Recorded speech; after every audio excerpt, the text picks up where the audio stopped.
লাকাই মাতনা মাতনা ঘাট থেকে নৌকা করে যাচ্ছি আদমপুর বাজারে। এই যে আদমপুর বাজারটা দেখাও,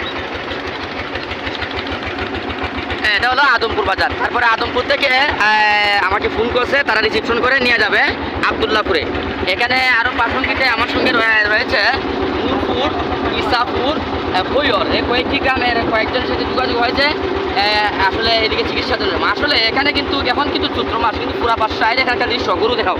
এই যে গরু বাড়ির মধ্যে বাসতেছে সম্বন্ধে প্রিয় উপস্থিতি, আসলে গরু আমার কাছে সৌন্দর্য, ছোটোবেলা দেখতাম এগুলা। এই যে গরু বাড়ির মধ্যে বাসতেছে, পুরা তো একবারে পরিপূর্ণ বর্ষা দেখা যাচ্ছে। এদিকে আমার এদিকে দেখো, আমাদের দেখো একবারে পরিপূর্ণ বর্ষা। এই যে নৌকা দিয়ে যাচ্ছি তো একবারে পরিপূর্ণ বর্ষা। হ্যাঁ, এই যে নৌকা ঘাট, এখানে নামলাম, এই নৌকা ঘাটে এই মুহূর্তে আসছি। যাই হোক, যারা দেখছেন সারা বাংলাদেশ থেকে সবাই ভালো থাকুন, সুস্থ থাকুন, সুন্দর মতো যেন আবার পৌঁছতে পারি এই মোটরসাইকেল নিয়ে, যেহেতু নৌকা দিয়ে আসছি। সবাই ভালো থাকুন, সুস্থ থাকুন। আসসালামু আলাইকুম রহমতুল্লাহি ওয়া বারাকাতুহু।